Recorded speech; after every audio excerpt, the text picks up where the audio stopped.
Ya, Assalamualaikum warahmatullahi wabarakatuh. Waalaikumsalam warahmatullahi wabarakatuh. Waalaikumsalam warahmatullahi wabarakatuh. Waalaikumsalam warahmatullahi wabarakatuh. Terima kasih. Ya, baru 22 ya yang join, ada beberapa yang belum. Sambil menunggu teman-temannya join, mari kita mulai perkuliahan pada hari ini, hari Senin, tanggal 22 ya, 22 November 2021 dengan membaca basmalah bersama-sama. Bismillahirrahmanirrahim. Oke. Dengan membaca basmalah semoga kita diberikan kemudahan, kelancaran dari awal sampai akhir dan ilmu yang kalian terima bermanfaat untuk kita semua. Amin. Oke. Silakan teman-teman yang sudah hadir untuk presensi di Viklas ya. Silakan untuk presensi di Viklas. Nanti terakhir akan saya presensi kembali ya. Jadi ini silakan presensi dulu sambil menunggu teman-temannya join. Oke. Hari ini materi kita berkaitan dengan karya ilmiah ya, hakikat karya ilmiah. Oke. Saya mulai ya. Efisien waktu. Oke, sudah terlihat PPT saya? Sudah, Bu. Sudah ya. Oke, terima kasih. Jadi hari ini kita akan mempelajari tentang karya ilmiah ya. Ada 3 hal yang kita bahas pada pagi hari ini, ya ini berkaitan dengan hakikat, fungsi, dan pembuatannya. Nah, mahasiswa ya, terutama untuk teman-teman, tidak terlepas dari publikasi ilmiah ya, tidak terlepas dari menulis ya kan. Segala bentuk tugas yang diberikan oleh Bapak Ibu dosen itu pasti berkaitan dengan tulis menulis ya. Entah itu disuruh membuat karya tulis, kemudian artikel, esai ya kan, atau mungkin ringkasan, ikhtisar dan lain sebagainya. Nah, maka dari itu teman-teman harus mengetahui apa itu sih sebenarnya karya ilmiah. Kalau untuk penulisannya di pertemuan awal sudah kita bahas ya, yang ada PUEBI itu ya, Pedoman Umum Ejaan Bahasa Indonesia, itu berkaitan dengan karya ilmiah, bagaimana menulis penggunaan huruf kapital, kemudian penggunaan huruf tebal dan lain sebagainya. Nah, itu sudah ada modalnya. Nah, sekarang bagaimana sih menulis karya ilmiah yang baik? Tentunya masing-masing institusi, masing-masing kampus memiliki kaidah selingkung ya, kaidah di masing-masing kampus. Jadi antara IAIN dengan UIN misalnya itu memiliki kaidah yang berbeda. Jadi nanti teman-teman jangan terus ini ya apa namanya, aduh ini gimana ya? Kok antara yang sini dan sini kok berbeda? Nah, karena masing-masing institusi memiliki kaidah selingkungnya. Kalau di tempat lain tidak mengenal istilah footnote atau catatan kaki, kalau di kita menggunakan catatan kaki atau footnote. Nah, itu beberapa perbedaannya. Nah, sekarang kita akan bahas terlebih dahulu apa itu karya ilmiah ya. Kalau kita apa namanya menelisik ya karya ilmiah, ada 2 kata ya dalam satu frase ini, karya ilmiah ini termasuk nomina ya, frasa nomina. Nah, terdiri atas 2 kata, yakni karya dan ilmiah. Karya itu kan berarti sesuatu yang dihasilkan ya, kemudian ilmiah berkaitan dengan ilmiah itu bisa dibuktikan kebenarannya. Jadi pada dasarnya karya ilmiah itu apa sih? Ya ini menjawab apakah sesuatu itu benar atau salah ya. Itu yang namanya karya ilmiah, menjawab sesuatu yang masih membingungkan. Kemudian kita teliti, nah betul ataukah salah. Jadi menjawab sebuah pertanyaan mengenai kebenarannya. Dan yang kedua, dalam pandangan kaum empiris, penyelidikan dilakukan dengan mengamati objek. Ya, jadi ketika kita meneliti kan harus ada objeknya kan, apa yang akan kita teliti.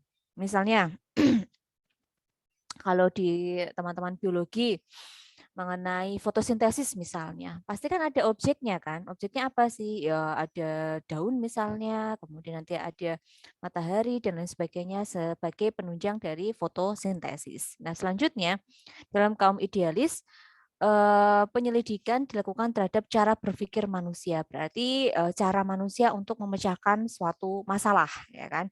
Nah, sedangkan dalam kaum agama, penyelidikan dilakukan pada kitab suci, mencari kebenaran yang ada dalam kitab suci. Nah, ini beberapa definisi ya, definisi menurut beberapa kaum, ada empiris, ada idealis, dan berdasarkan agama. Oke ya. Jadi ingin mengetahui kebenaran dari sesuatu ya, yang bisa dibuktikan, yang sifatnya itu adalah objektif. Nah, itu yang namanya hakikat dari karya ilmiah. Nah, berbicara mengenai kebenaran ya, kalau kita lihat gambar di sini, oke. Di sini ada beberapa definisi ya. Melihat gambar ini, ada yang bilang perempuan ini sangat cantik. Tapi ada yang bilang cukup cantik, ada yang bilang biasa saja. Ada yang bilang nggak cantik tuh. Atau mungkin jelek atau buruk rupa. Nah, mana yang benar?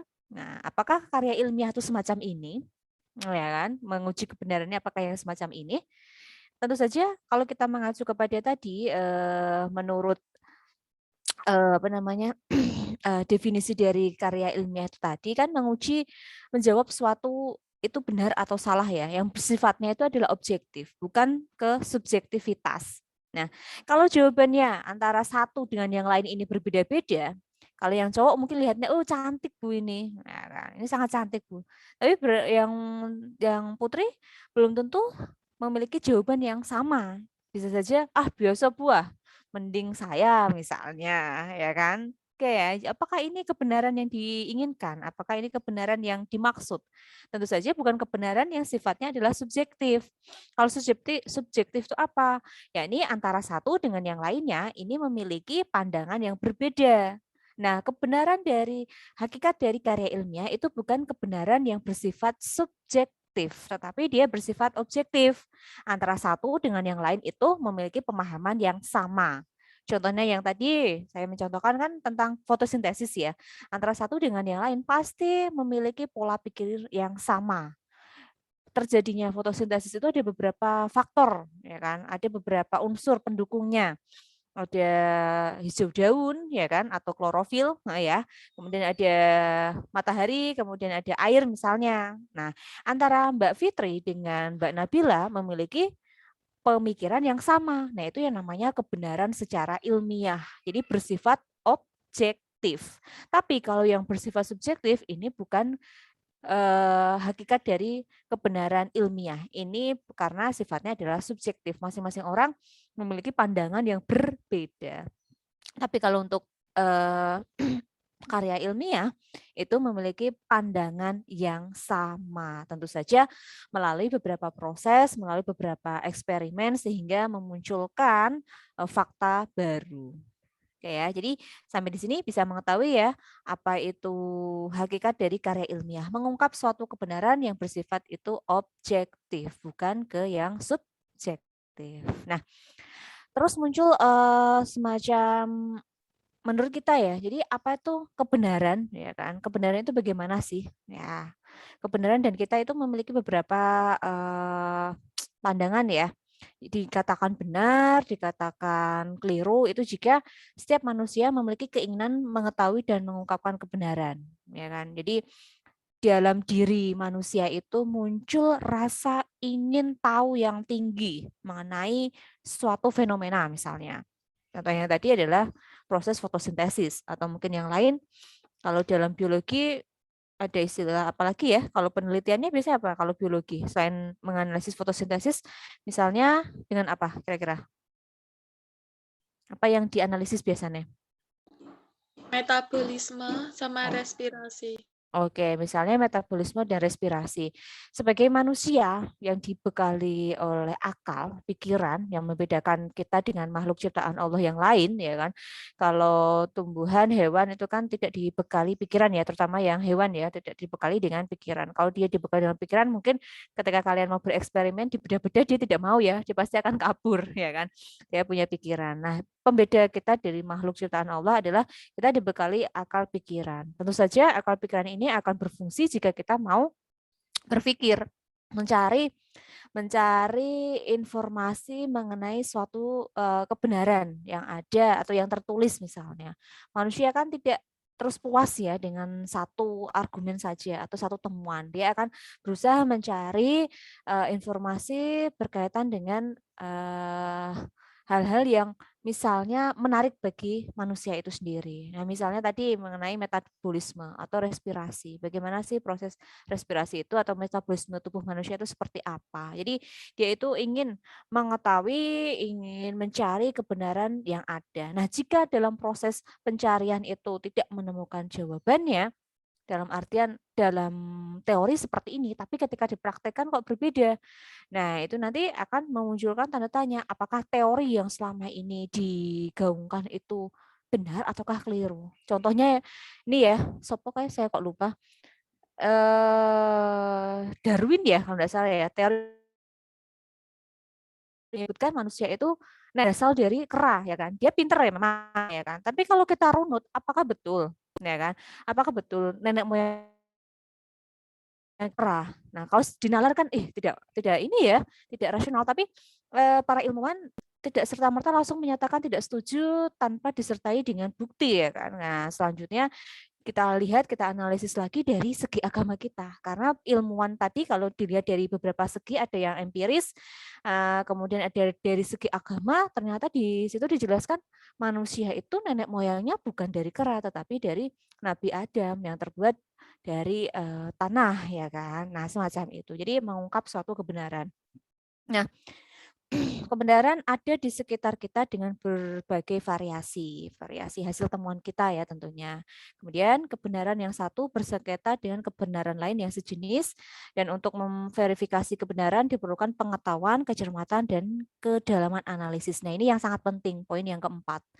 Ketika kita mau mengungkapkan suatu kebenaran, itu tidak serta-merta hanya pendapat kita tanpa ada suatu pembuktian. Jadi perlu adanya pengetahuan yang cukup berkaitan dengan apa yang kita pelajari, apa yang kita teliti, harus cermat karena ini menyangkut apa ya istilahnya ya, menyangkut kehidupan kita. Dan yang terakhir adalah bagaimana cara kita menganalisis. Contohnya yang tadi tentang nenek moyang kita yang kata Darwin itu berasal dari kera. Ya. Apa betul? Nah, kita kan harus meneliti lagi, ya kan. Kalau teori Darwin kan semacam itu ya, ada evolusi ya kan. Pertama kera, nanti tiba-tiba alasannya karena ada Homo sapien dan lain-lain, ada Pithecanthropus semacam itu, dan terakhir adalah manusia. Apakah betul? Nah, ini diperlukan suatu teori-teori, bukti-bukti yang mendukung argumen tersebut. Jika teori kemudian fakta di lapangan itu setelah kita analisis, ketika kita teliti, ternyata tidak sesuai dengan teori, maka kita bisa mematahkan teori tersebut dengan catatan pendapat yang kita kemukakan itu bisa dipertanggungjawabkan. Contohnya ketika teman-teman melakukan suatu penelitian, ya ada penelitian, kalian mau meneliti tentang apa misalnya, itu juga harus harus dianalisis, dilaporkan sesuai dengan temuannya. Nah, ini yang namanya berpikir ilmiah semacam itu. Bisa dibuktikan kebenarannya. Tidak asal kita mengambil teori tanpa ada pembuktian. Nah, itu yang paling susah. Karena apa? Harus membuktikan sendiri apakah benar, ya kan? Kemudian kalau metabolisme tubuh manusia itu bagaimana? Apakah sesuai dengan teori? Coba kita kita praktikkan misalnya, coba kita analisis, oh ternyata memang betul. Nah, betul ya berarti tidak ada yang keliru dengan teori dari metabolisme. Tapi jika dalam pelaksanaannya kalian menemukan ada yang berbeda, maka itu bisa dijadikan kajian dalam penelitian. Ya, tentu saja hasilnya itu bisa kalian pertanggungjawabkan. Nah, itu yang namanya kebenaran ya. Kebenaran itu ya ini tadi yang terakhir, poin yang terakhir ini, ya kan, memverifikasi atas kebenaran, kemudian pengetahuan yang kalian miliki, kecermatan dalam meneliti, dan analisis secara mendalam agar apa yang kalian temukan ini bisa dipertanggungjawabkan. Oke ya. Nah, berbicara mengenai kebenaran dalam karya ilmiah memiliki beberapa kebenaran ilmiah ya, proses berpikir ilmiah. Ada 3. Yang pertama, kebenaran ilmiah hanya salah satu dari jenis kebenaran yang hidup di masyarakat. Nah, jadi ini salah satu caranya untuk mencari kebenaran, yakni dengan meneliti. Ya, jadi ini salah satu caranya. Kemudian yang kedua, selain kebenaran ilmiah, ada pula kebenaran agama, kebenaran yuridis, kebenaran mitos, dan kebenaran nurani. Nah, oke ya, jadi ini sedikit berbeda. Jadi ini nomor 2 ada kaitannya dengan yang pertama. Salah satu untuk membuktikan suatu kebenaran itu dengan berpikir ilmiah, dengan penelitian. Tetapi ada pula kebenaran yang tidak bisa terbantahkan. Misalnya kebenaran dalam agama, ya kan? Keyakinan tiap masing-masing itu kan memiliki keyakinan yang berbeda ya.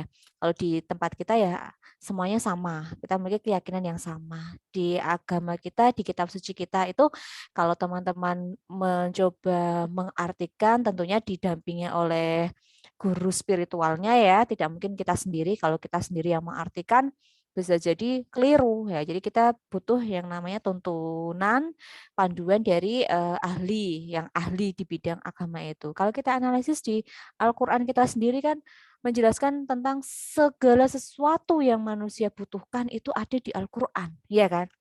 Terbentuknya manusia sebelum kalian di biologi ada ya, di biologi ya, jelas ya. Di biologi ada penjelasan mengenai proses terbentuknya manusia.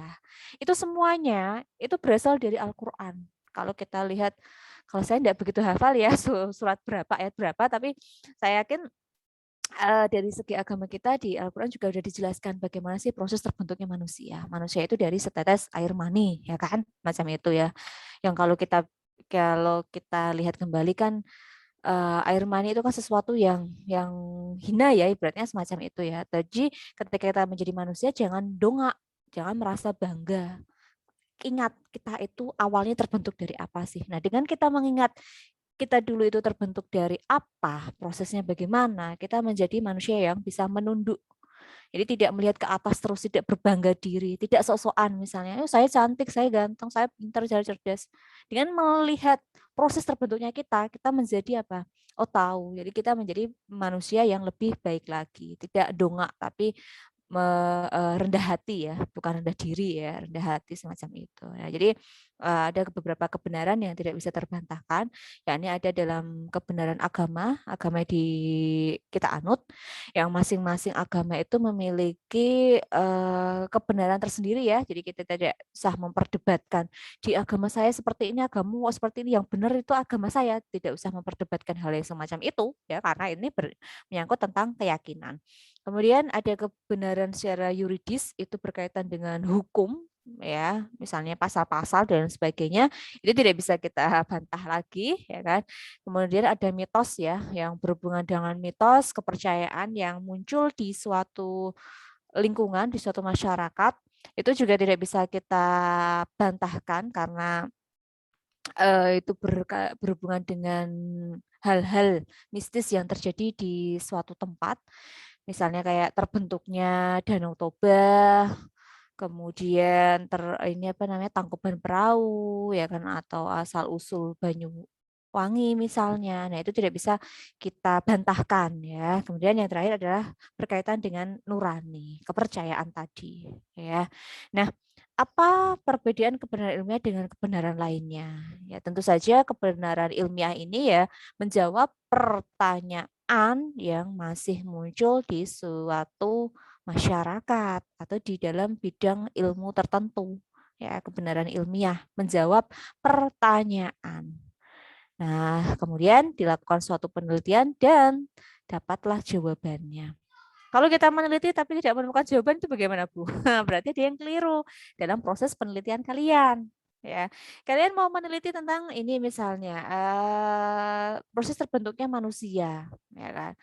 Dan di akhir tidak menemukan jawaban yang tepat, maka ada yang keliru dalam hasil analisisnya, dalam menganalisis. Atau kita bereksperimen misalnya, ya kan? Cairan ini dicampur cairan ini harusnya menjadi cairan ini misalnya. Misalnya oksigen campur apa itu nanti jadinya H2O misalnya semacam itu ya, misal ya.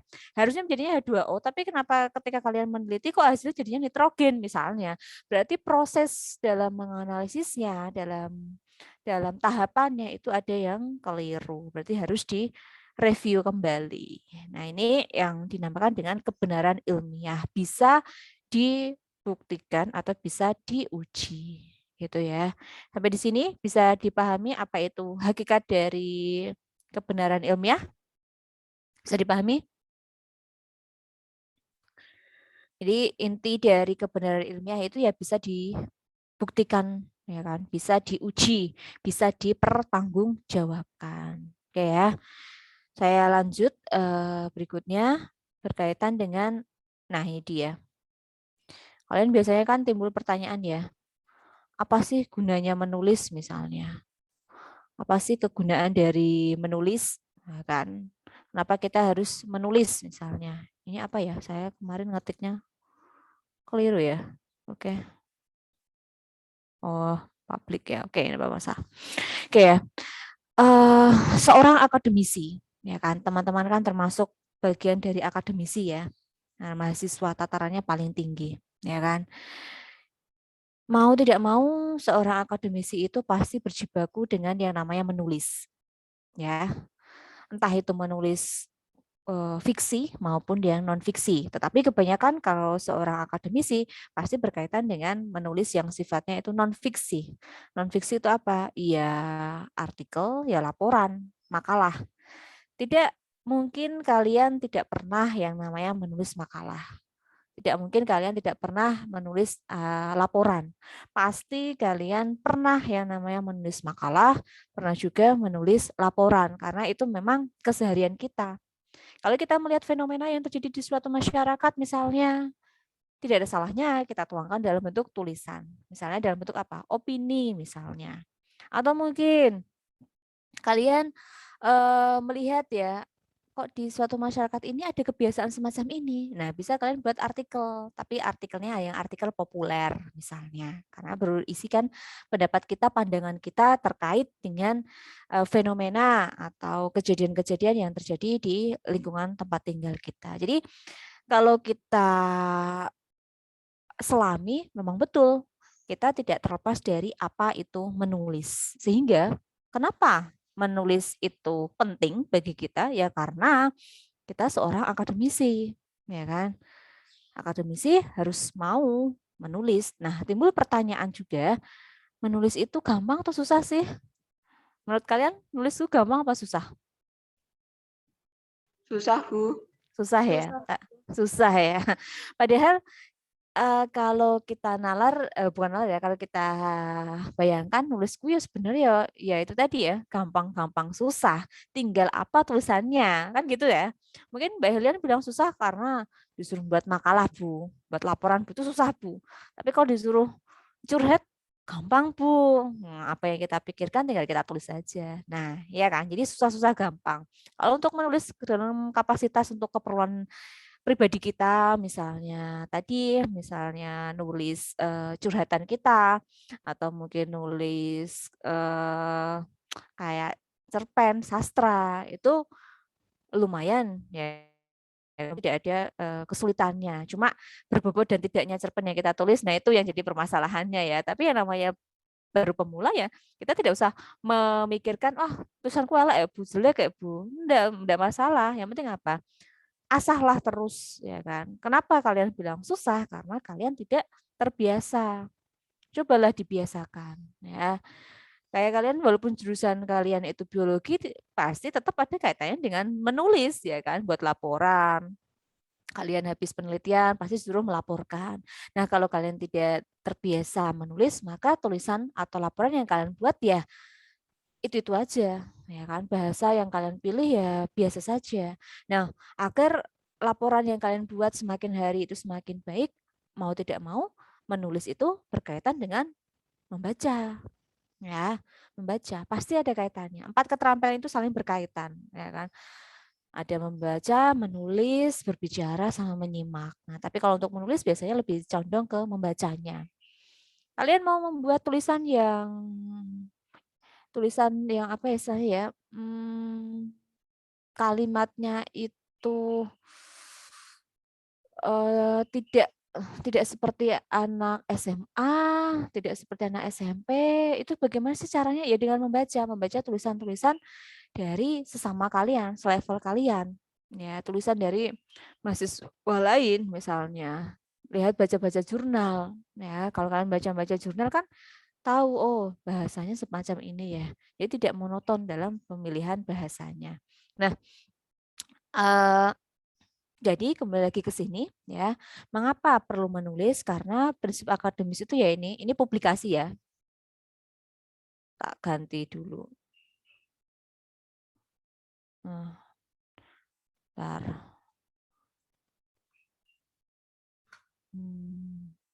Jadi prinsip akademis itu adalah publikasi. Ya. Kalian harus bisa mempublish karya kalian supaya kalian itu diakui ya kan. Kemudian ini yang tidak kalah pentingnya, harus otentik karya kalian sendiri, tidak plagiasi. Ya, apalagi sekarang kalau kalian nulis entah itu artikel atau skripsi itu biasanya dicek plagiasinya. Ya, kalau di institusi kita, kalau saya tidak salah mengingat, maksimal itu 30% maksimal ya, maksimal 30%. Kalau teman-teman ketika dicek Turnitinnya itu lebih dari 30, misalnya 31 ya, berarti itu terindikasi plagiat ya. Jadi harus direvisi kembali. Nah, kalau kita cek Turnitin kan nanti ada bloknya ya, warna merah atau warna apa. Nah, itu yang kecenderungannya itu plagiat. Nah, jadi tulisan yang kalian buat itu harus otentik. Otentik apa? Asli buatan kalian sendiri. Meskipun tidak menutup kemungkinan ketika kita membuat karya tulis, entah itu laporan, makalah dan sejenisnya, pasti kita mengutip pendapat dari ahli ya kan. Nah, agar terhindar dari plagiasi, maka kutipan yang kalian tuliskan itu lebih amannya menggunakan kutipan tidak langsung. Ya, tidak langsung. Kalian olah sendiri dengan bahasa kalian. Itu lebih aman. Kalau kutipan langsung, terlalu banyak kutipan langsung, itu bahaya ya, karena apa, nek langsung kan jiplek sih, ambil kopas ya kan.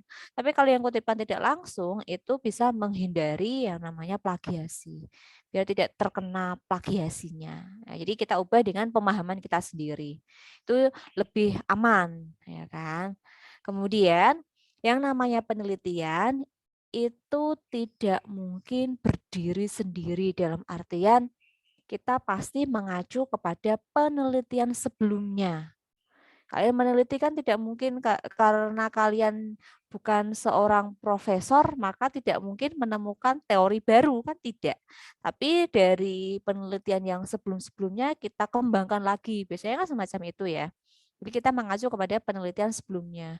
Penelitian sebelumnya ini meneliti tentang apa misalnya, fotosintesis dalam hal apa. Nanti kalian kembangkan lagi pakai eh, pakai yang lebih modern misalnya, pakainya apa. Nah, jadi meskipun di sini dituntut otentik ya kan, tapi dalam hal kajiannya kita biasanya melanjutkan kajian yang sudah ada, kemudian kita berikan inovasinya.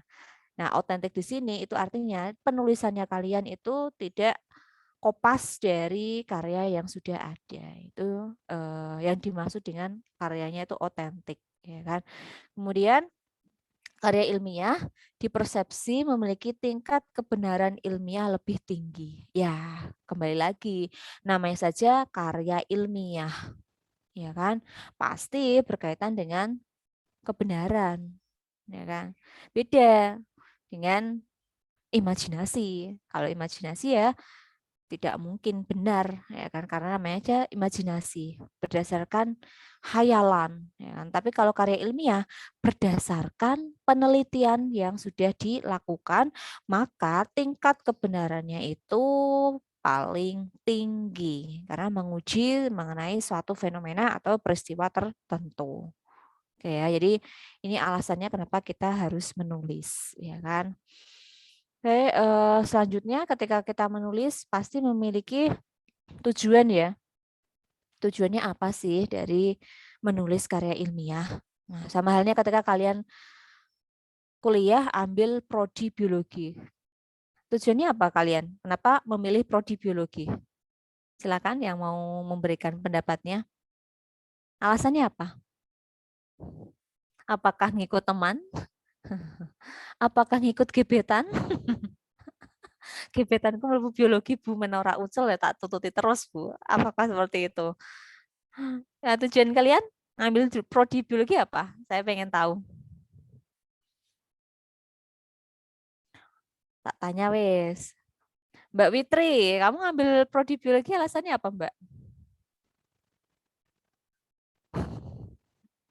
Apa, Wit?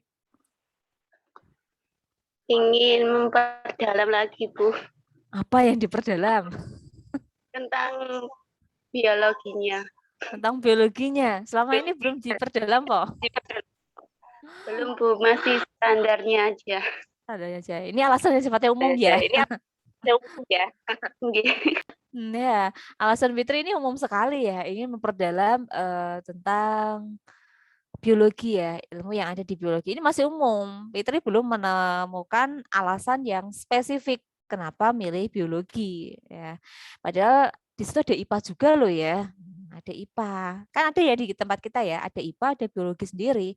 Nah, kenapa pilihnya biologi? Nah, kalau menurut coba tebak acak ya, sengketa ketok fotonya sidik-sidik ya. Jangan terus dimatikan loh fotonya loh ya. Mbak Wulan. Mbak Wulan pilih biologi kenapa, Wul? Kenapa, Wul? Kenapa, Lan? Kenapa? Belum tahu sih, Bu. Cuma suka saja. Suka saja. Waduh. Sudah terlalu Ini yang nyaman nyaman dengan biologi. daripada dibanding yang fisika dan kimia gitu loh, Bu. Oke, jadi kalau yang di fisika kimia kan lebih banyak esaknya ya mungkin ya. Kalau biologi kan tidak begitu banyak meskipun ada. Lebih nyaman, Bu. Nyaman. Oke, jadi faktor kenyamanan ya. Oke, itu menurut Wulan. Kalau menurut siapa lagi ya? Ini ada cowoknya ada hari ini? Harusnya ada ya. Oh, ada cowoknya. Rizky. Riz, kamu ada di situ enggak, Riz? Hadir, Bu. Hadir. Rizky pilih biologi kenapa, Riz? Alasannya kayak Mbak Wulan tadi, Bu. Hadis. Daripada milih fisika, kimia, mending milih biologi. Bu. Berarti kalian jodoh ya, sama-sama nyaman ya. Aduh. Rizky ternyata alasannya sama. Wah, ini bahaya ya kalau memiliki visi dan misi yang sama biasanya itu ya ada kelanjutannya ya. Visi misinya sama sih ya, daripada milih fisika, kimia lebih nyaman biologi. Oke ya. Jadi masing-masing memang memiliki alasan tersendiri ya kenapa memilih biologi, kenapa memilih yang lain. Ada yang karena suka, ada yang ingin memperdalam, ada yang merasa lebih nyaman saja Bu di prodi itu.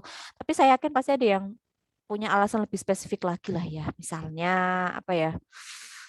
Ya kalau kalian misalnya karena kalau di prodi lain, kalau misalnya di PBA saya kurang menguasai Bu, ya kan. Saya lebih suka ada praktek-praktek Bu daripada ke teori-teori saja misalnya. Saya tidak suka yang sifatnya opini-opini Bu. Saya sukanya tuh ada pembuktian. Nah, di biologi itu kan ada beberapa yang dibuktikan Bu. Memang seperti itu ya. Respirasi itu bagaimana tadi, metabolisme itu seperti apa, sistem pencernaan manusia itu bagaimana. Itu ada pembuktiannya Bu misalnya ya kan. Jadi masing-masing harus ada tujuannya atau memiliki alasan tersendiri kenapa memilih Wulan, kenapa memilih Rizky misalnya ya. Jadi ada alasannya. Tidak wes pokoknya kuwi lah Bu ya. Atau alasannya saya ngikuti Wulan Bu karena tadi Wulan merasa nyaman dengan biologi, saya juga nyaman dengan Wulan ya saya ikut aja. Nah, itu beda lagi ya. Nanti kalau sudah tidak nyaman bagaimana? Nah, itu bahayanya ya. Jadi memilih sesuatu itu jangan faktor kenyamanan karena yang namanya nyaman itu sewaktu-waktu bisa berubah menjadi tidak nyaman ya jika menemukan sesuatu masalah misalnya. Contohnya ya ini yang kemarin terjadi ya, kita sharing aja ya. Kemarin dia memilih katakanlah ada 2 pilihan ketika masuk ke IAIN. Dia milih PGMI dan satu lagi milih PBA. Dia sebenarnya bingung antara PBS sama PAI. Tapi mungkin menurut dia, oh nek PAI kok guru agama ngono kae ya kayak piye misalnya ya. Kemudian kalau PBA kan wah pinter bahasa Arab iki kan misalnya ya. Dia akhirnya memutuskan milih PGMI dengan PBA dengan harapan bisa keterima di PGMI. Tapi ternyata Tuhan berkehendak lain. Dia tidak diterima di PGMI tapi di PBA. Setelah dia jalani ya kan, setelah dia lalui karena tadi dia memilihnya itu karena alasan kayaknya lebih wah ya, ada kata wah ya, ya menjadi apa ya istilahnya ketika proses melakoninya, melaksanakannya itu sudah nggak nyaman lagi karena dia paham kemampuan saya itu sebenarnya tidak di sini. Nah sama seperti kalian, kalau kalian hanya alasannya nyaman, ya jika suatu ketika menemukan masalah, akhirnya zona nyaman itu berubah menjadi tidak nyaman. Nah ini yang membahayakan. Apakah kalian bisa bertahan ataukah kalian berhenti? Nah, kalau faktor nyaman berarti saya harus mencari bagaimana caranya supaya saya bisa nyaman kembali. Kan berarti kayak gitu kan? Ya, berarti bagaimana sih? Ya harus mau melakoninya karena itu adalah pilihannya, pilihan kalian ngambil prodi ini. Harapannya ketika lulus ya nanti jadi guru biologi ya. Kalaupun tidak ya biasanya IPA ya. Kan masih ada sangkut pautnya ya kan. Paling tidak kan itu. Atau mau menjadi seorang analis misalnya. Ya tidak ada salahnya. Karena kalian pendidikan ya mungkin nanti kalau S2-nya mungkin ambilnya yang analis misalnya. Saya suka yang di lab Pak Bu menganalisis ya. Ya enggak apa aja. Oke ya. Nah, karya ilmiah kali ini juga memiliki tujuan harus menulis karya ilmiah. Nah, tujuan yang pertama jelas sekali seperti yang saya ungkapkan di awal tadi, mengungkap kebenaran, ya kan? Mengungkapkan suatu kebenaran. Kayak tadi yang teori Darwin, apa betul nenek moyang kita itu seorang adalah monyet kera? Kalian mau di ini apa namanya asal usulnya ya, Mbak Helian enggak mau geleng-geleng mau asli pun moyang kita kera ya kan walaupun kalau dari teori evolusinya Darwin itu digambarkannya seperti ini pertama kera yang bisa berjalan ada Pithecanthropus ada kera yang paling pintar itu Homo sapien berubahlah jadi manusia apakah kita mau nah teori itu benar enggak sih nah kita analisis lagi nah karena kita beragama maka kita mengacu ke kitab suci dulu ya kitab suci kita di agama kita dijelaskan enggak terjadinya manusia itu ternyata ada. Berarti teori yang dikemukakan oleh Darwin itu tidak benar, ya kan? Jadi karena manusia itu ya asal muasalnya kalau di agama kita itu berasal dari Nabi Adam. Nabi Adam itu kan manusia, ya kan? Jadi teori Darwin itu keliru, ya kan? Jadi mengungkapkan suatu kebenaran. Kemudian didasari pengamatan dari proses ilmiah. Jadi ada observasinya, bergantung penelitian kalian. Kalau penelitian kalian misalnya kualitatif, maka observasinya itu bisa berupa wawancara, ya kan? Bisa berupa rubrik jurnal, itu bisa. Tapi kalau kuanti ya beda lagi yang digunakan untuk mengamatinya. Jadi kalian harus ada pengamatannya, diamati benar-benar. Sama seperti tadi respirasi. Respirasi itu artinya apa sih? Wit, artinya apa Wit? Ayo biologi, kecil-kecil Wit. Apa Witri? Apa Wit? Belum tahu. Apa Wit? Respirasi berkaitan dengan apa? Yang bisa menjawab? Pernafasan. Pernafasan ya. Oke, respirasi itu proses pernafasan ya. Jadi kita amati seseorang bernafas itu bagaimana sih? Apakah dari mulut ataukah dari hidung? Kan dari hidung ya. Pertama kan menarik, kemudian nanti mengalir ke paru-paru atau apalah kalian paham ya. Kemudian dikeluarkan lagi lewat hidung. Nah, untuk mengetahuinya, maka kan ada praktiknya, ada pengamatannya. Itu kalau agar lebih jelasnya biasanya itu kan ada kayak semacam percobaan ya. Nah, ini dari percobaan itu kita amati. Ya, kita amati. Nanti sambil kita tulis prosesnya atau bagaimanakah atau seseorang mengambil nafas itu butuh berapa detik sih? Nah, nanti dikeluarkan lagi butuh berapa detik sih? Nah, itu bisa kalian catat. Jadi ada data yang akurat dalam melakukan proses pengamatan. Kalau itu kuanti, ya. Nah, kuanti datanya itu harus jelas, harus pakem. Kalau kuali datanya itu berasal dari tadi ada wawancara, ya ada wawancara. Jadi berdasarkan wawancara kita simpulkan, oh semacam ini ya ditulis, oke ya.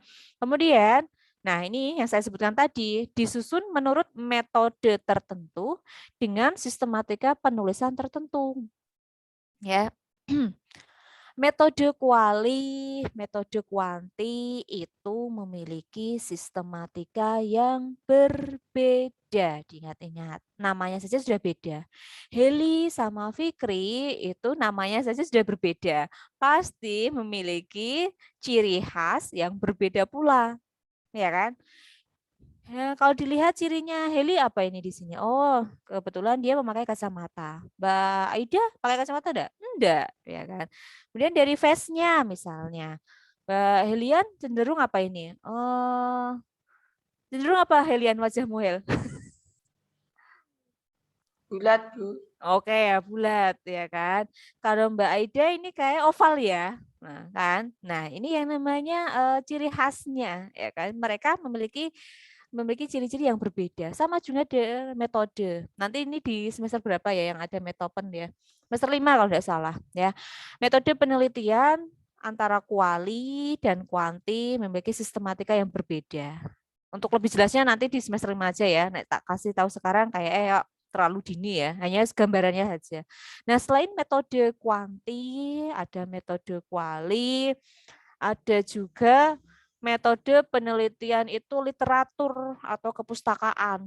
Nah, ini jelas beda lagi. Yang namanya aja kepustakaan, literatur, dia ya mengacunya kepada buku-buku yang sudah ada. Nah, itu metodenya juga berbeda. Tuh ya. Kemudian ini yang sangat penting, dapat dipertanggungjawabkan. Nah, ini ya. Jadi tujuan dari melakukan suatu penelitian itu ya mengungkap kebenaran, dianalisis dengan metode yang sesuai, ya kan, mendalam, terperinci, dan dapat dipertanggungjawabkan. Ya, jadi nanti kalau kalian menjadi seorang peneliti, nah ini yang harus kalian pertanggungjawabkan di publik ya. Darwin bisa mengungkapkan seperti itu, pasti dia punya beberapa argumen-argumen ya, mungkin menemukan temuan-temuannya. Tapi seiring dengan perkembangan zaman, ternyata teori tersebut tidak bisa dibuktikan kebenarannya. Walaupun secara gennya, bukan gen ya, secara kepintarannya memang kera dengan manusia ada beberapa kemiripan ya, ada beberapa kemiripan memang ya, dia juga bisa ini ada beberapa kemiripan. Tapi kalau dianalisis lebih jauh ternyata tidak ada sangkut pautnya. Baik kera maupun manusia itu memiliki hal-hal yang berbeda, ada pembedanya sehingga teori dari Darwin itu akhirnya dipatahkan dan teori itu dihapuskan macam itu ya. Oke, ini dari tujuan menulis karya ilmiah ya.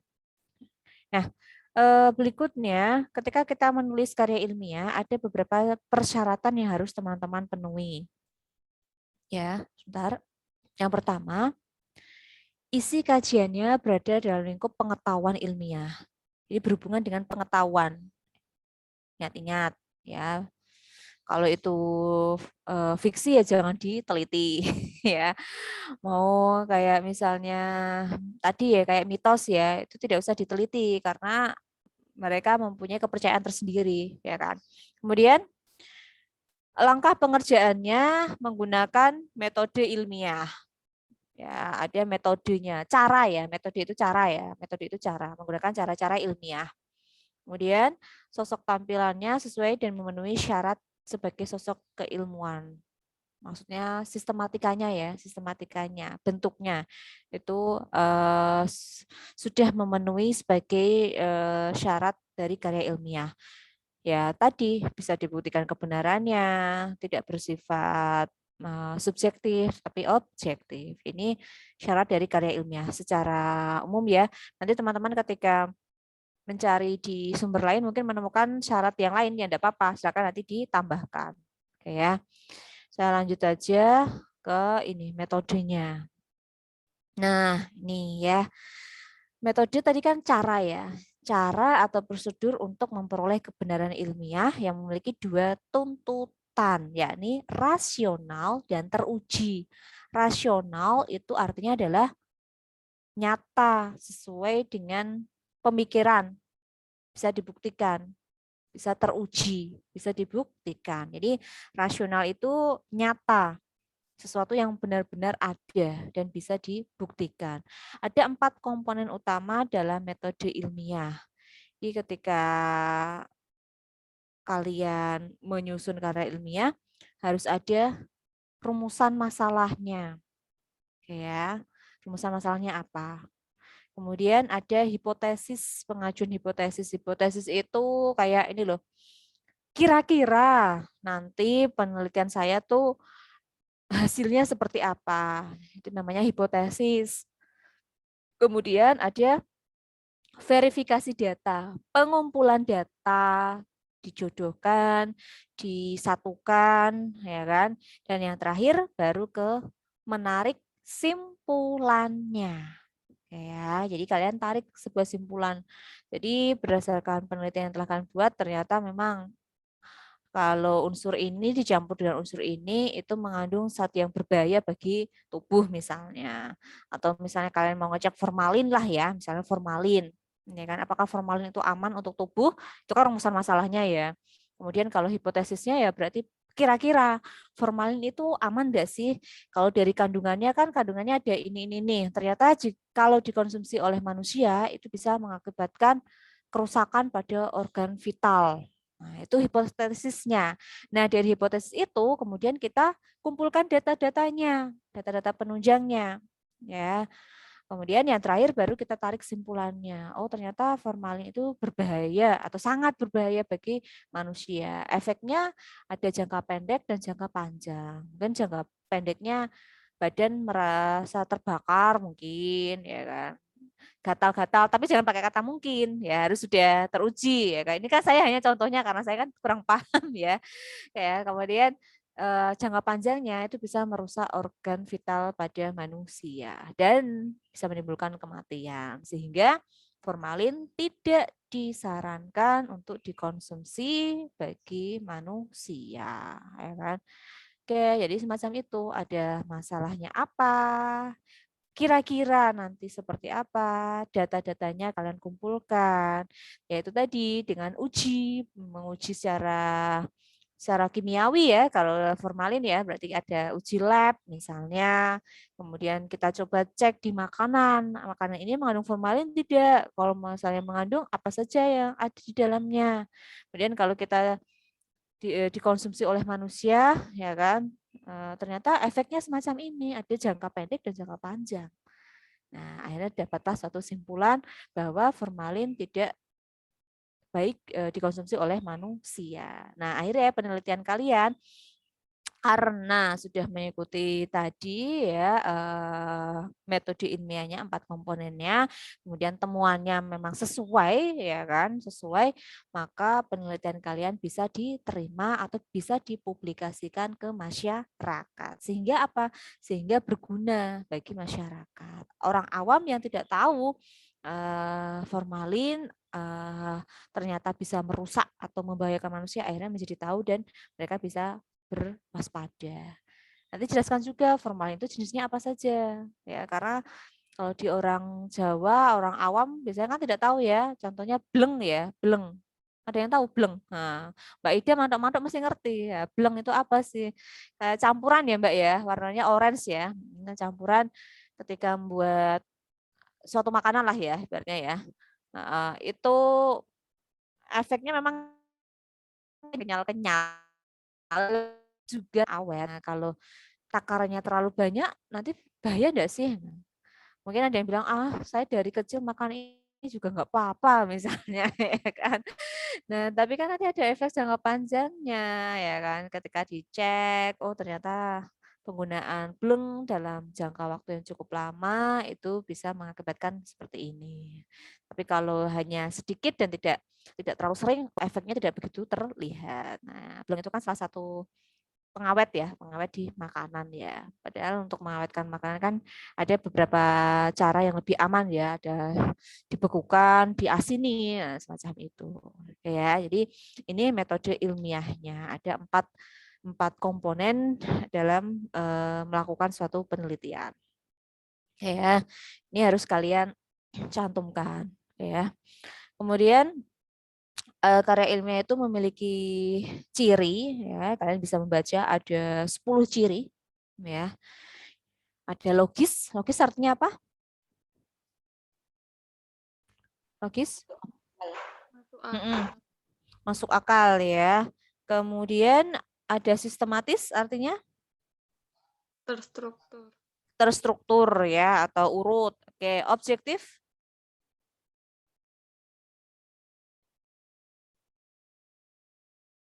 Objektif artinya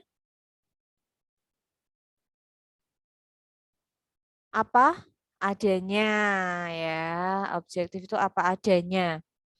Sesuai dengan apa ya istilahnya ya, antara satu dengan yang lain itu memiliki pandangan yang sama, itu objektif ya. Kemudian jika melakukan penelitian harus tuntas ya. Kalian meneliti kok hanya separuh-separuh terus mandek ya, itu bukan jiwa peneliti. Kita analogikan misalnya mau Rizky ya. Rizky tertarik dengan Mbak siapa ya? Saya kok lupa. Mbak siapa tadi yang jawabannya sama-sama nyaman? Mbak Wulan. Oh ya Mbak Wulan ya. Oke ya. Misalnya ya, Rizky itu penasaran dengan si Wulan ya. Dia pengen tahu lebih jauh. Oh kok saya dan dia memiliki beberapa kesamaan ya misalnya. Nah, untuk mengungkapkan keinginan tahunan dia ya, rasa penasaran dia, akhirnya kan dia mencari data kan berkaitan dengan si Wulan kan, datanya dia misalnya dia orang mana, kemudian kesehariannya bagaimana dan lain sebagainya. Itu ya berarti harus diselesaikan sampai tuntas ya, sampai dia mengetahui oh ternyata memang kami memiliki beberapa kemiripan ya, sampai akhirnya disimpulkan ternyata kita memiliki beberapa kemiripan dan beberapa perbedaan, tapi secara keseluruhan kita memiliki hobi atau mungkin segala sesuatu yang sifatnya sama, visi misi kita sama. Berarti kan itu sudah sampai ke hasil endingnya, sudah ada kesimpulannya. Jangan sampai hanya sebatas lah kok sesuatu bosen nih yo, mana iki ngepoin si Wulan misalnya, akhirnya mandek. Nah dia tidak menemukan tujuan dia itu awalnya apa itu tidak tercapai. Nah yang namanya penelitian itu harus tuntas, harus sampai ke endingnya, kesimpulannya. Ya, kemudian bakunya saksama ya, bukan seksama ya. Secara seksama menyeluruh intinya ya, kemudian jelas ya kan, kebenarannya itu bisa diuji ya, terbuka, tidak boleh ada yang ditutupi ya. Ketika kalian meneliti harus terbuka. Misalnya kalian menemukan ternyata apa ya, misalnya ya tanaman jarak ya. Nah, bukan jarak antara Wulan sama Rizky ya. Oke. Misalnya ini tanaman jarak ya. Nah, jarak kalian penasaran apakah betul jarak ini bisa digunakan sebagai pengganti bahan bakar misalnya. Ya kan? Ternyata pas diteliti itu memang benar bisa menghasilkan bahan bakar. Nah, tetapi ada dampak negatifnya. Misal ya, ada dampak negatifnya. Nah, ini juga harus kalian publikasikan ke masyarakat. Jadi kalian tidak hanya memberikan sisi positifnya saja. Ya kan? Jika dampaknya ini sangat berbahaya, ya kalian utarakan. Nah, jadi harus sifatnya terbuka, ya. Kemudian berlaku umum dan yang terakhir penyajiannya memperhatikan santun bahasa dan tata tulis yang baku. Nah, ini pasti ya. Jadi harus sesuai dengan pedoman ya penulisan dari karya ilmiah menggunakan bahasa yang baku, ya, tata tulis yang benar, penggunaan angka, ya kan, kemudian penggunaan huruf itu juga harus diperhatikan. Oke ya, ini ciri dari karya ilmiah. Sampai di sini ada yang mau ditanyakan? Silakan. Sudah absen belum? Sudah, Bu. Udah ya? Sudah. Tak coba ngecek dulu. Bentar.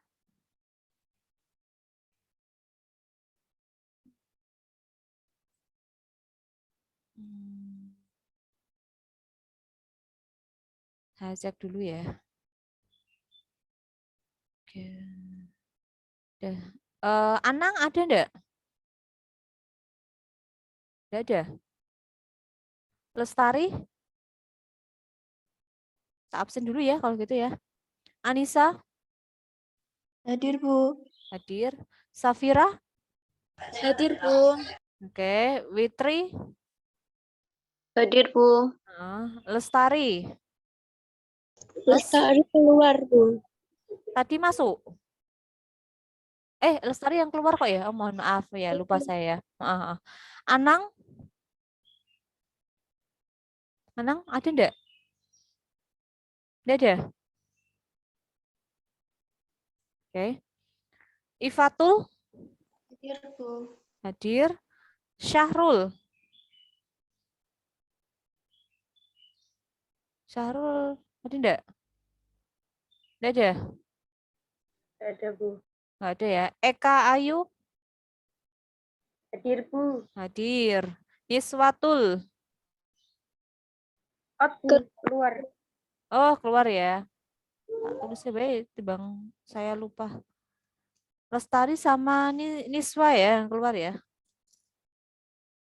Sama Umi Farihatin. Oke. Akeman sama tuh. Sama Umi. Kalau kelas satunya kan satu tak kayak yang keluar. Ini keluar nggak usah saya absen berarti Vena. Ven? Hadir, Bu. Hadir. Kemudian Helian ada ya tadi ya. Hadir, Bu. Hansa Hadir, Bu. hadir. Rizky hadir ya. Hadir, Bu. Sinta. Hadir, Bu. Nur Syamsiah Hadir, Bu. hadir. Elva. Hadir, Bu. Nurul Hadir, Bu. hadir. Istingana. Hadir, Bu. Siti Fatimah. Hadir, Bu. Siti Koidah. Hadir, Bu. Oke. Nazilatul Hadir, Bu. hadir. Wilda. Hadir, Bu. Fitri. Hadir, Bu. Nabila. Hadir, Bu. Fikri Aida. Hadir. Hadir. Fitri Widianingrum. Hadir, Bu. Hadir. Hasinta. Hadir. Oke. Eva. Hadir, Bu. Hadir. Hanisa Ayu. Hadir, Bu. Hadir ya. Oke ya. Berarti yang tidak hadir Anang dan Syahrul ya. Berarti laki-lakinya yang hadir hanya Rizky ya. Yang lainnya tidak hadir. Oke. Oke ya. Ya, ada yang mau ditanyakan dulu sebelum saya lanjutkan?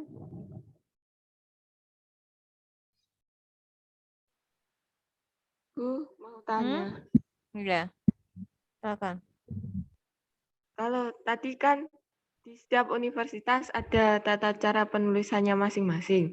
Nah, di kampus kita itu ada buku panduannya atau apa tidak, Bu? Oke.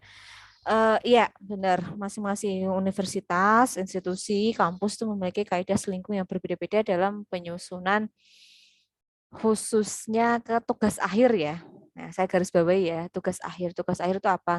Ya ada skripsi, kemudian ada artikel, itu masing-masing memiliki sistematika yang berbeda-beda. Tapi secara umum kayak buat laporan, kemudian makalah itu pada dasarnya sama ya, pada dasarnya sama. Nah, untuk penulisan tugas akhir ini yang berbeda. Kalau buku panduannya itu ada ya, ada buku panduannya. Nanti saya punya filenya enggak ya? Dulu tuh ada filenya. Panduannya itu coba nanti searching aja ya Mbak ya di Google ya, panduan pedoman penulisan tugas akhir di IAIN Kudus itu ada ya kan.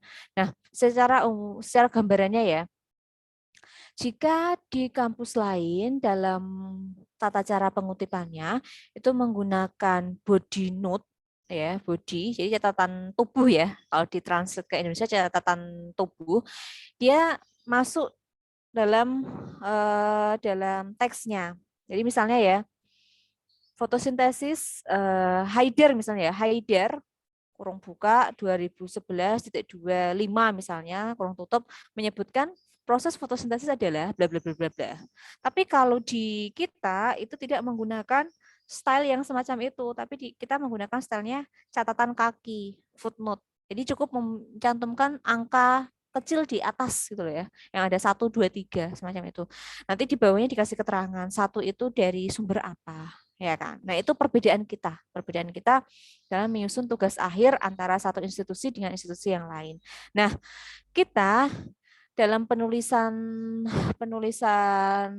tugas akhir itu kan ada beberapa model ya, Mbak ya, model ya yang dijadikan referensi ya, acuan ya. Ada pakai APA atau kita tulisnya apa ya, kepanjangannya saya lupa. Ada yang pakainya Harvard ya, Harvard, ada yang pakainya Chicago. Nah, kalau kita itu mengacunya kepada yang Chicago-nya, ya kan? Kaidah selingkungnya pakai yang Chicago style, ya, yaitu tadi menggunakan catatan kaki. Nah, kemudian kalau untuk artikel, nih, kalau artikel masing-masing kampus, masing-masing fakultas atau prodi itu punya tata caranya yang berbeda-beda. Template ya bahasanya ya, template ya, tampilannya itu beda-beda. Maka dari itu teman-teman nanti juga ketika menyusun artikel usahakan sesuai dengan template yang ada di prodi kalian. Ya, usahakan sesuai dengan template yang ada di prodi kita. Misalnya, kalian ingin menulis di prodi lain, fakultas lain, dan kampus lain misalnya. Bagaimana Bu saya solusinya? Ya kita lihat template di kampus yang kita tuju. Misalnya, Mbak Elian pengen nulis di Undip, misal ya, pengen nulis di Undip. Ya kan? Kemudian nama jurnalnya apa misalnya. Nah, sebelum kalian menulis lebih lanjut, jangan lupa untuk melihat template-nya. Ya, salah satu trik biar tulisan kita publish kan kita ikut template dari kampus tersebut. Nah, kita lihat template-nya. Oh, ternyata harus menggunakan bahasa Inggris misalnya. Berarti kalian ngikuti. Sistematikanya bagaimana? Untuk abstrak berapa kata? Biasanya kan maksimal 200 kata. Tapi tidak semuanya kan 200 ya. Kadang ada yang 150 sampai 180 kata. Nah, kita ikuti template yang ada di situ. Nah, itu yang namanya kaidah selingkung. Nah, kalau yang kita ada panduannya. Nanti coba browsing pedoman penulisan tugas akhir di IAIN Kudus itu ada ya. Atau kalian punya kenalan kelas kalian yang semester 7 itu juga bisa kalian nyai misalnya. Kak punya ini enggak buku pedomannya? Oh, ada biasanya. Nanti mereka akan menunjukkan ini loh template-nya kita kayak gitu. Ya, jadi masing-masing punya ciri khas tersendiri. Nah, nanti ketika menulis pun juga mengikuti kaidah kita itu ya. Memang kalau menulis footnote dengan body note itu lebih gampang body note sebenarnya. Ya kan? Nanti di daftar pustaka langsung ada sendiri ya kan. Tapi kalau di footnote kan double ya istilahnya ya. Ada catatan kaki di bawahnya, daftar pustakanya juga ada. Nah, itu yang agak dan cara menuliskannya pun juga berbeda ya, butuh keahlian tertentu ya dalam pengetikan ya, karena kan nanti di bawah itu ada tulisannya macam itu ya Mbak ya. Ada Mbak, nanti silakan coba browsing ya di internet, atau kalau saya nanti iseng coba nyari file dan ketemu ya tak kirim ke kelas kalian gitu ya. Oke, ada lagi? Pertanyaan lain selain kaidah selingkung kita itu bagaimana? Silakan. Ada? Belum ada ya. Oke, kalau belum ada, kita lanjutkan materi yang terakhir, jenis dari karya ilmiah. Pada dasarnya ada dua jenis karya ilmiah ya, ada akademis dan non akademis, profesional ya. Ada karya ilmiah akademis dan profesional. Nah, cirinya atau perbedaannya, kalau yang karya ilmiah akademis itu ditulis dalam rangka kegiatan akademis, ya kayak kalian buat makalah, buat artikel, ya kan. Kalau yang profesional ditulis sebagai sarana pengembangan profesi. Jadi kayak mau kenaikan pangkat, ya kan, kenaikan jabatan, itu perbedaannya. Kemudian kalau karya ilmiah akademis itu harus ada pembimbingnya, ya, harus ada pembimbingnya. Sedangkan yang profesional tidak memerlukan pembimbing, karena tadi kan fungsinya hanya untuk profesi ya, keperluan profesi, ya kan. Kemudian karya ilmiah akademis memerlukan penguji, ya, pengujian oleh profesional. Jadi ada sidangnya atau istilah kita adalah munakosanya ya. Jadi diuji apakah betul ataukah tidak. Nah, kalau yang profesional dilakukan secara mandiri terus bisa dinilai oleh profesionalnya. Kemudian yang keempat, menekankan proses daripada hasil. Jadi proses kalian mengambil data, proses kalian menganalisis itu yang harus bisa kalian pertanggungjawabkan. Kalau hasil sih bisa mengikuti, intinya semacam itu ya. Karena yang namanya meneliti itu kan lebih ke prosesnya. Prosesnya itu bagaimana? Masalah berhasil dan tidaknya, yang penting ke prosesnya dulu, ya kan. Tapi kalau yang karya ilmiah profesional, ini dia menekankan kepada hasilnya. Ya, hasilnya bagaimana, prosesnya udahlah tidak penting ya kan, tapi ke hasilnya.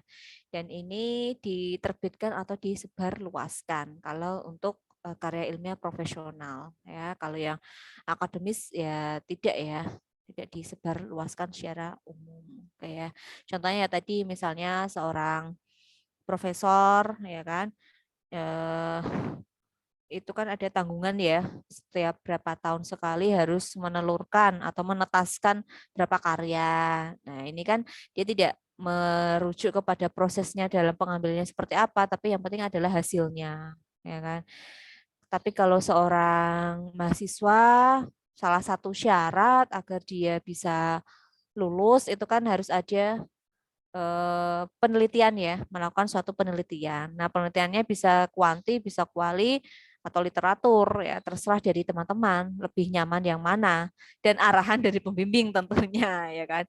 Karena kita masih belum ahli sehingga butuh yang namanya pembimbingan. Dan setelah kita bimbingkan, kita melakukan penelitian, kemudian kita diujikan apakah betul semacam ini. Perlu adanya argumen-argumen dari teman-teman untuk meyakinkan dari penguji bahwa kita memang sudah melakukan penelitian, prosesnya semacam ini, tahapannya, dan hasilnya adalah semacam ini. Nah, jadi butuh butuh butuh semacam kayak pengakuan lah ya, pengakuan dari para penguji. Oke ya.